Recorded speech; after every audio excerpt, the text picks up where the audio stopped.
From Transport Topics in Washington, D.C., this is RoadSigns. Here is your host, Seth Clevenger. Thank you for listening to RoadSigns, the podcast series from Transport Topics that explores the trends and technologies that are shaping the future of trucking. In this episode, we're going to discuss how in-cab technology and driver coaching can help fleets optimize fuel efficiency and improve safety. It's clear that driver performance is an important variable for a fleet's overall fuel economy and risk profile. But how can telematics data and in-cab coaching empower drivers to be at their best? And how can fleets effectively coach drivers to help them reach their full potential? We'll set out to answer those questions in this episode. But before we begin, I'd like to invite you to keep up to date on this topic and other important industry issues by subscribing to Transport Topics at ttn.ws/ttsubscribe. You can also text TT-SUBSCRIBE to 571-622-0001. And now, to learn more about optimizing driver performance, I'm excited to welcome Guy Broderick, Safety and Training Supervisor at Kriska Transportation. Thanks for joining us, Guy. Thank you for the invite, sir. So just to give us a start here, provide us with an overview of how Kriska trains and coaches its drivers to be as safe and fuel efficient as possible. So just start with the basics, and how do you guys really focus on helping drivers be at their best? Well, here at Kriska, we are big believers in technology. And the current platform that we are using is from Isaac Instruments. And we have we've seen a lot of benefits from the use of Isaac and in regards to how we can train drivers and how we can coach drivers. And some of the biggest factors that I see in the training aspect is the fact that we have onboard video, forward-facing cameras, and we use those to train drivers in everything from accident prevention to accident avoidance, to kind of doing a full investigation on accidents. So we can take those videos and actually show people what they might have done right, what they might have done wrong, as well as using the coaching aspect of the Isaac platform to coach our drivers to get better fuel economy and to basically teach them to be better drivers. And maybe just go a little bit further on how you're using this in-cab technology, and having that fit into your overall driver coaching and training program. Is one thing to have the technology, another to really, implement it and use it in your coaching and training regimen. Well, it all starts out with our drivers when they enter our program and they go through a 2 to 3 day orientation program where they're basically being taught the basics of how the program works. And depending on their experience level, they'll go off with an in-cab trainer. And that in-cab trainer not only shows them how the program works, but how it integrates with the truck's ECM and how it produces the data that we're looking for that we analyze. And all of our drivers are part of the Isaac Coach program. And we've seen some real benefits. And I'll quote a couple of older drivers within our company. And some of them have openly said to me, and I've said this before in different other interviews, but it's a thing that really kind of holds true for us, that I remember we had 2 drivers in our Ingleside terminal, and one really understood the program, why we are doing it, and the other one was of the mentality, I've been doing this for 40 years. There's no way a truck is going to teach me how to drive. So with the help of our other driver, he kind of encouraged the driver that was kind of negative to the program. And within a month and a half, the 2 drivers, they were competing against each other, who was going to get the best score numbers, who was going to get the best fuel mileage, who was getting the better speed gauge score number, and who was getting the Isaac scorecard numbers. And these 2 drivers, they literally created this competition. And I guess the biggest benefit that I've seen is we've taken a driver that was very negative to the program. We've shown him, and it's not just like we quickly showed him how the program works. We really sat down with him and we said, look, this is exactly how the program works. We don't want to lie about anything. We don't want to sugarcoat it. We just tell drivers the program's here. We use it to monitor a whole list of items. We need you to be within that list of items. And it took a little bit of time, but the fact is the end result is His speeding was down. The way he was driving, the truck did teach him how to drive. The platform that we used did teach him how to drive. And the numbers were there in the end that it proved that it worked. And that was only for 2 drivers out of the 380 that we have. Hmm. Yeah, and I do hear that sometimes from safety managers and fleet managers that having some drivers who become advocates for your technology adoption really goes a long way toward other drivers in the organization seeing the value. And an interesting example of how that competition and gamification can That's help exactly everybody be it. better, right? If you turn into a little bit of a competition, it That's kind of gets exactly it. there's always room for improvement, and when you're seeing how you stack up against the next person, it kind of adds a little bit of extra incentive. Yeah, 100%. Yeah. So along that train of thought, what are some other really effective ways that you found to really improve driver safety and prevent risky driving behaviors? You gave some examples already, but what do you find really moves the needle the most? And Well, let's go back to our video camera system. It's in our daily plan with our safety department that within our group of people, we all study those videos, and we're looking for different things in the videos that indicate risky behavior, whether they're people are changing lanes abruptly, people are bad actions on the highway, whatever the case may be. And as soon as we identify problems like that, we will bring that driver in. We will sit them down, we'll watch the videos with them, and then we'll explain to them firsthand, hey, this is why what you're doing is wrong. This is why what you're doing can lead to an accident. And people are a little bit different when they see it's their view from behind the steering wheel, and they now know that the entire safety department has seen that view.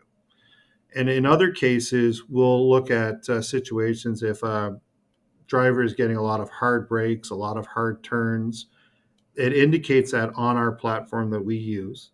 And we'll take that driver and we'll say, look, you're turning too hard, or you're hitting the brakes too hard, right? And we'll kind of more dive in depth to how the driver is actually reacting to certain circumstances. And sometimes it may take a little bit of a road test. We had a situation where we saw something that wasn't it didn't lead to an accident, but it just showed that the driver was distracted looking at something on the side of the road.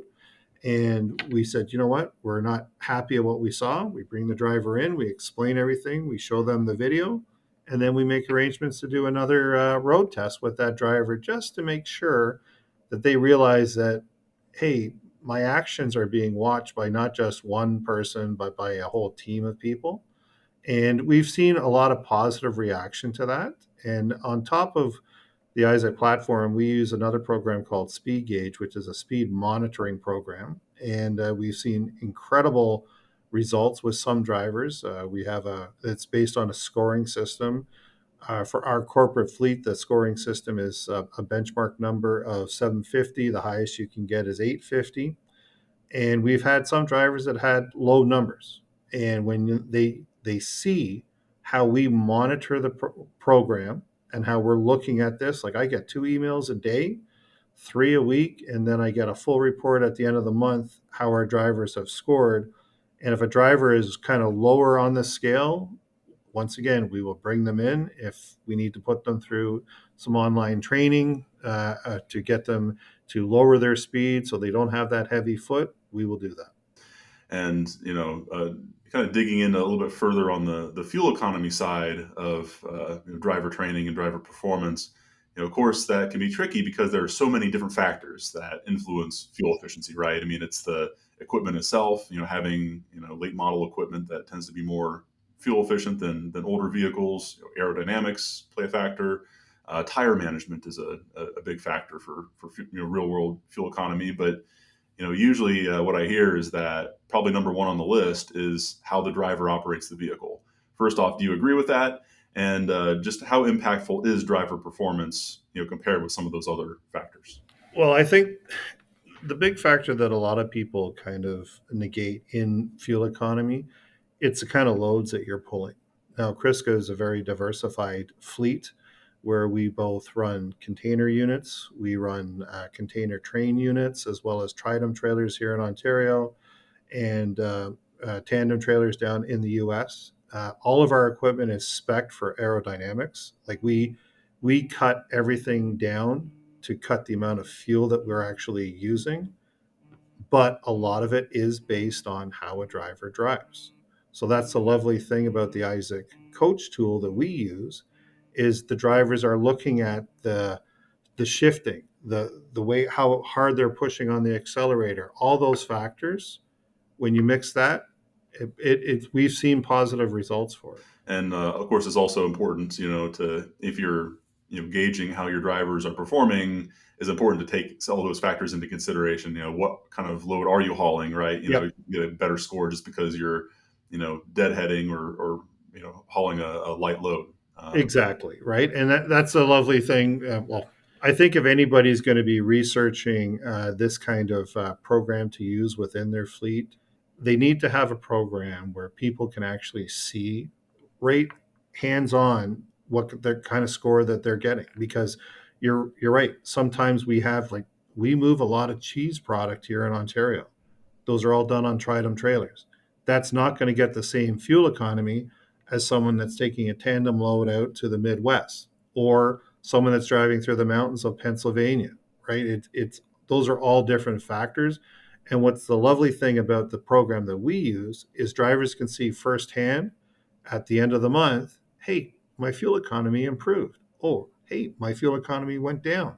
I wonder why. Yeah, and I think that sometimes we think of safety and fuel economy as two separate categories, two separate priorities. But what I hear in general is that safe driving typically goes hand in hand with fuel efficient driving as well.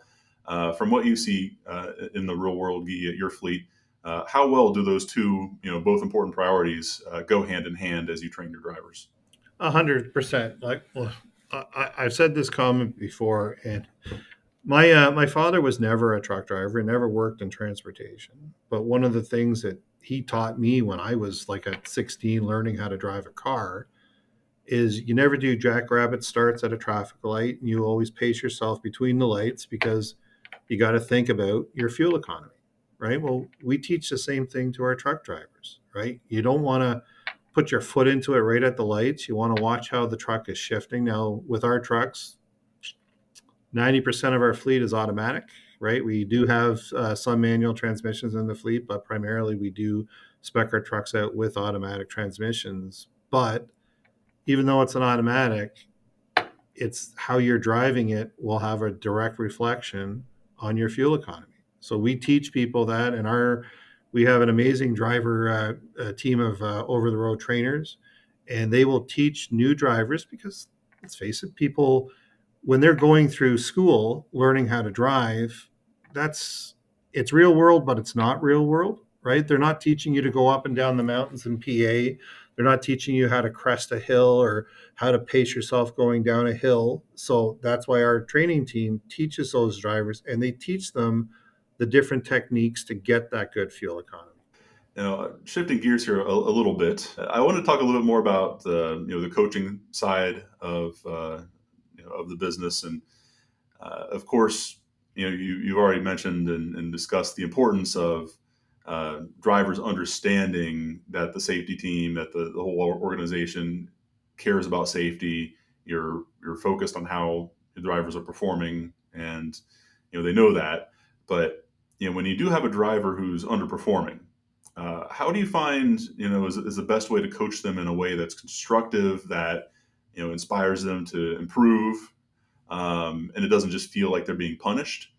Because of course, you also hope that the driver is at their best and stays with the organization, especially given the labor challenges that are all over Yep. widespread in the trucking industry. So just take us through your thoughts on how to make that coaching process constructive rather than punitive.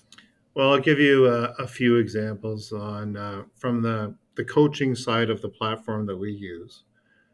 Whenever I bring a driver in, when we see them, like the mileage side of the business, that is kind of Not that it's uncontrollable, but because we pull a variety of different loads, you can't really fully control that part of it, because a driver might pull a 50,000 pound load one week and a 20,000 pound load the next week, right? But where we can control things and really directly control things is on idling, right? We have technology in our trucks, that we have multiple battery packs in our trucks, that are the system is there to run the air conditioning, run the heater system, to bring that truck's idle time down to zero. And what's nice about the scorecard system that we use, it actually measures the idle time beyond 5 minutes, and it actually measures the fuel.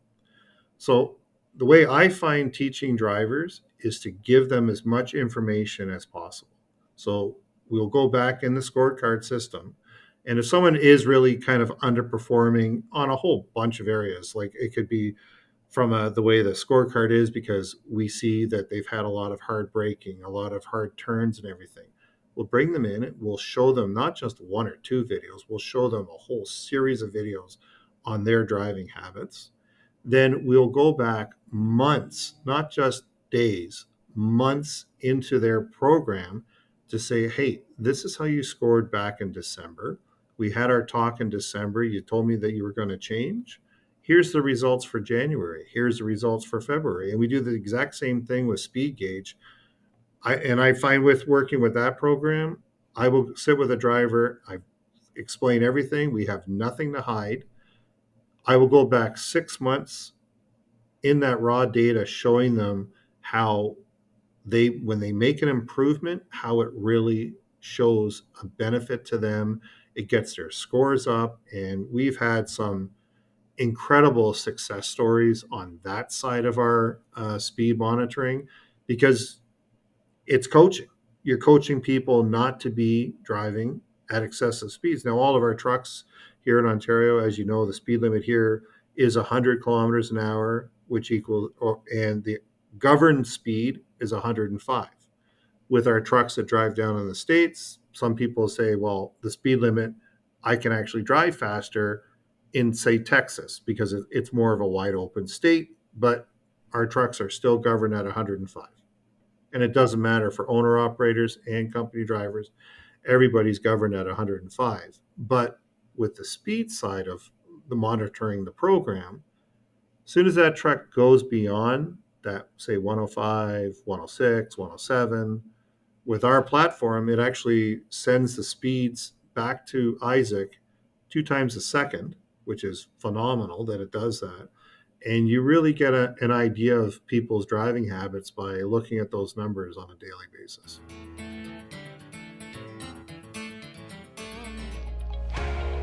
Hello, Roadside listeners. Dan Ronan here from Transport Topics. I'm here to tell you about our new extended cuts of the RoadSigns podcast. If you like what you learn here, I think you're going to really love this. So what is the RoadSigns extended cut? Well, instead of ending the recording and saying our guest farewells, we're keeping our expert guests around for an extra 1 or 2 questions to gather a deeper, fuller picture of the influential topics in transportation. We capture that insight and convert it into a printable download that will help you navigate the latest trucking trends and guide your next business decision. Considering the easy, linkable, and printable format, you can keep the extended cut for your next big meeting, send it to your friends and colleagues, or pack it up for your next big conference. So how do you get the latest download? Well, it's real simple. Visit ttn.ws/extended cut. That's ttn.ws/extended cut.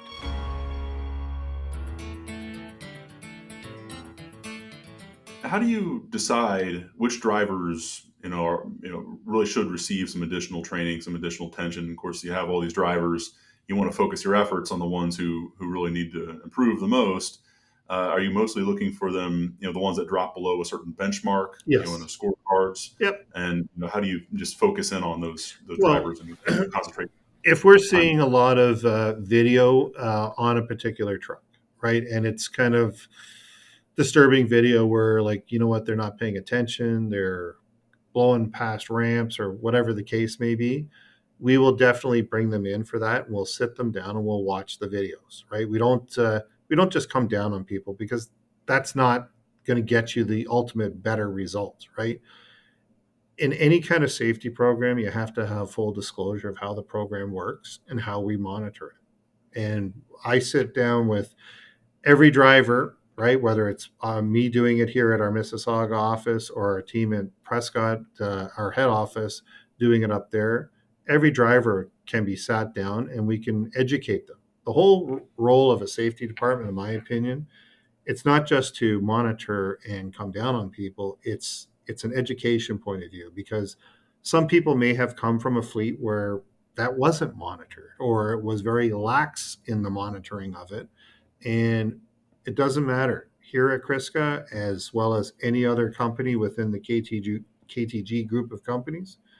All of our safety managers and safety supervisors, we all have the same philosophy, and that's put down by our director of safety, that we want to have our drivers be the best drivers out on the road. And to do that, it's not just coming down on them when they make a mistake, it's educating them so they don't make that mistake. Yeah, for sure. And I did briefly mention this earlier, but it's no secret to really anybody in our industry that driver recruiting and retention are a major challenge for the industry, have been for a long time. It's always a bit of a struggle, especially in the truckload space. A lot of turnover.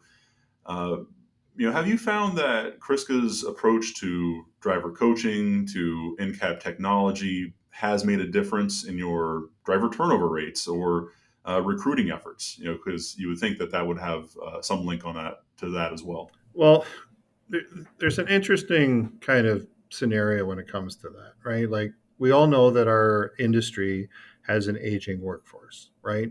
The best way to combat that problem is to bring younger people into the industry. And what I've always found, and I used to do presentations on the industry many years ago, and one of the things that I always found interesting to talk about, especially with younger people, like younger adults, people in their early 20s, why it's neat to get into transportation and trucking, was to talk about technology. Because you've been writing on the industry for a number of years. The things that we see in our trucks today, we now see in our cars. So that technology that's in your car, like the whole adaptive radar systems that we have in our cars, like every car you buy out there has that. Well, that technology was brought into the trucking industry years ago. So having that opportunity to talk about the industry and how it's not just like, so many people have this thought process, oh, my grandfather's trucking industry. Well, that's gone by the wayside. Like, trucking is technology. And when you see what is out there, whether it's being tested in Canada, Europe, the US, Australia, different parts of the world, trucking really does have some fascinating technology. And that, what a great way of bringing young people into the industry is to talk about how your truck is, how we can pinpoint where it is. Like, just on the satellite system, we can see what your speed is because the truck is letting us know 2 times a second. Like, that's remarkable technology. And then when you get into the whole aspect of dash cameras and how we kind of incorporate that into a training program to take an accident scene that our drivers may have been involved in, or something that their camera has witnessed, how we can teach people using technology. I find it fascinating, and I'm a very strong believer in it. Yeah, and I think that there is something to that. There's a maybe a industry wide maybe messaging or recruiting effort that can come about based on how technology is changing the industry, and that is something that it's of course younger people have lived their whole lives with technology that perhaps we haven't all lived with. I'm kind of like right on the cusp of the Gen X millennial generation myself, so I do kind of remember a little bit of a time before everything was connected to the internet, but younger people now, I mean, that's all they've known, and it's important, I think, for them to realize that trucking is no longer as much of a technology laggard as it used to be. It's at the cutting edge in all cases, but there's been a lot of technology adoption. Well, another aspect that we're not even looking at too is the fleet maintenance side of the industry, right? You bring any truck into any shop, anywhere in North America, they don't go in there thinking, oh, what's the sound it's making? What is wrong? The first thing they do, they plug into that truck's ECM. And even being a technician, like a mechanic from 30 years ago, is nothing like what a technician is in today's age. Oh, sure. Yeah. It's very digital. It's, still wrenches to turn, but you're It's a using a whole diagnostic other, laptop, and yeah, it's very high tech now. The vehicles themselves are very high tech pieces of equipment, and we'll see them at big trade shows like CES, big technology yep, show in Las Vegas, and the truck yep, makers are there now. yep, That wasn't the case 10 years ago yep, uh, exactly. at all. So it's another example. But uh, another aspect of technology that I think is interesting is all this telematics data, these driver scorecards. They can be used to support performance-based pay or bonuses or special recognition for top performing drivers. I want to get your thoughts on that, Guy. How do you guys use this data to incentivize drivers? You mentioned sort of the gamification approach, but how do you use the data to kind of spur continuous improvement among your drivers, and how much of a effect does that have? Well, we have two ways of actually looking at that data. So on the first part is we'll call it the Isaac scorecard as well as the speed gauge scoring system. That's kind of built into the same platform. The scorecard through our telematics program rates the driver over the course of a month. It gives them all these certain parameters that they need to be within, and we want people to be above that certain set number. We take that scorecard plus what the data that we receive from speed gauge, and like I mentioned before, we have a benchmark number of 750, highest score being 850, lowest score being 350. If they get 750 and higher, that adds to the scorecard for the Isaac program, and they can get up to $100 a month in Amazon gift cards for that part of the bonus program. But then on a whole other note, we have a safety and performance program.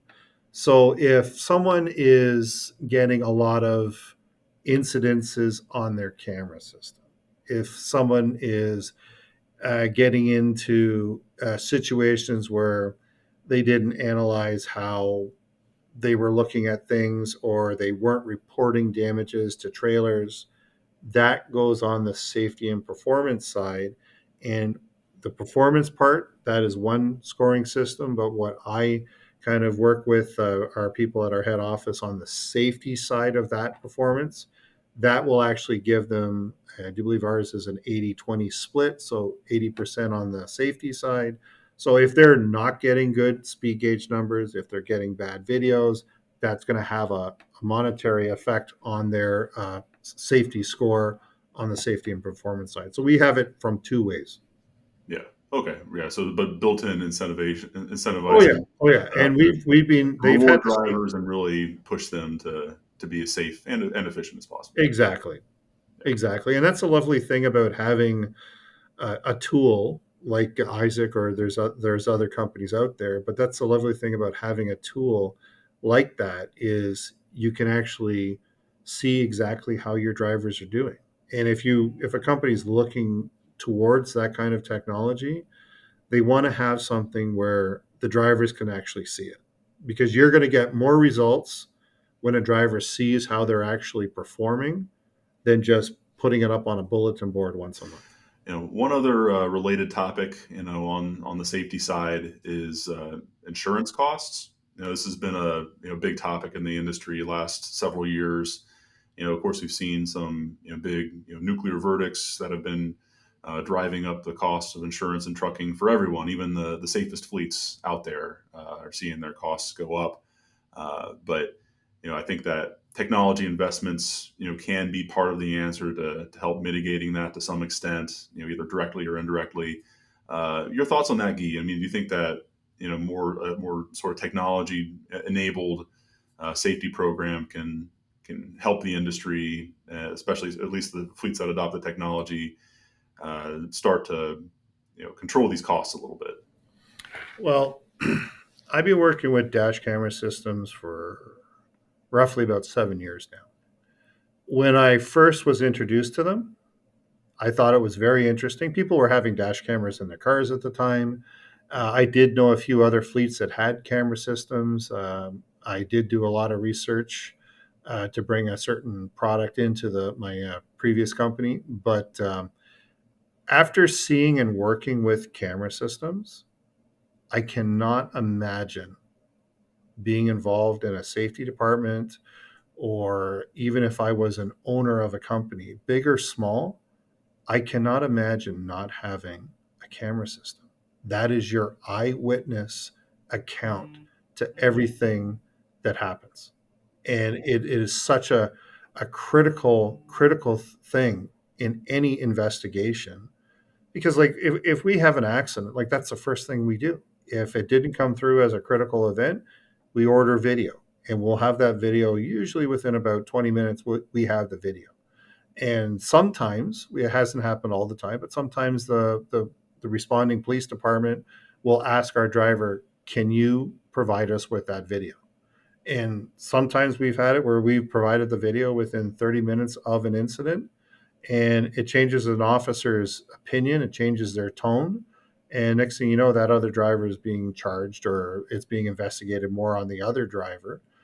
And it's just crazy not to have that kind of technology now. Like, you look at camera systems now, they have forward facing, they have cab facing, they have cameras on your West Coast mirrors, and in a lot of city applications, you'll even see camera systems on the back of a truck or a trailer. Like, the technology is just unbelievable how it's changed over the past 7 years. But it's definitely something that any company needs to have in their fleet, because the insurance costs alone, the way it was described to me many years ago, a camera system, paying for the camera system will pay for itself after one accident. And that's so true. Yeah. And we've seen that really catch on. I'd say that, the last several years, especially, it's becoming almost an industry standard and even, an independent owner operator will put, a dash cam up. It's liability protection. I mean, Mm-hmm. otherwise it could just come down to your word versus somebody else's. And, the statistics show that, professional truck drivers, on average, are safer drivers, Yep. significantly than the average, general motoring public. So that's going to work in your favor much more often than not if you're a safe company. Yes, 100%. And this has been a great conversation, Guy. But before I let you go, I do want to just open it up to you to share any maybe final thoughts or words of advice you may have for your industry peers out there on how they can help make their drivers be their best, both in terms of safety and efficiency. Well, the number one thing is being open. You have to be honest with people. You can't hide the technology, right? And I've seen it over the years with camera systems, how they say, "Oh yeah, that's Big Brother monitoring me." It's George Orwell kind of scenario, like there's cameras everywhere, right? But camera systems are there to protect a driver. They are the eyewitness account to what is happening. But let's face it, there's different kinds of technology out there. So if you're going to pick a dash camera system and you want to incorporate it in your fleet, you got to do your research. You just can't pick a company that is gone, that's here today and then gone tomorrow. Because in that situation where you need that information, you need it readily available to you, you don't want to invest in that technology with a company that is not going to stand up to their product. That's a big thing. Same thing goes for any kind of ELD program. Here in Canada, it is a little bit different than the US in regards to testing of those different programs. But you have to do your research on it, and you have to be open with your drivers. You talk about how you're going to use the technology, and you show them firsthand this is how it works, right? And you don't have that mindset that you're only going to use it to come down on them. Your job of working in a safety department is purely education. You want to educate people to be better and better and better every day they're out on the road. Because driving a truck these days is totally different than it was 20 years ago. You're dealing with a lot more cars, a lot more traffic, a lot more bicycles, motorcycles, you name it, everything is out there. And there's a lot of bad drivers out there, right? So using this technology, it will ensure your drivers are the best drivers out there, but it's an investment. And that's why companies and fleet managers and safety managers, they got to take some time, and they don't pick the first product. They got to do some research, talk to other companies. And like, I know when I was involved in that aspect earlier in my career, I talked with other companies, and I got to know people in different safety departments. And I know Kriska does that here, where we consult with other companies on different uses of technology. And it's a major investment, but it's an investment that pays off for you. Well, I think that's a great bit of advice to end on. So thank you again, Guy, for joining the program and sharing your knowledge. I think it's been very insightful and always great to chat. Thank you very much for the interview, sir. Did you know you can ask Alexa to open Transport Topics? In just 1 minute, you will hear the biggest trucking headlines of that day. Be prepared and start your morning off right with Transport Topics.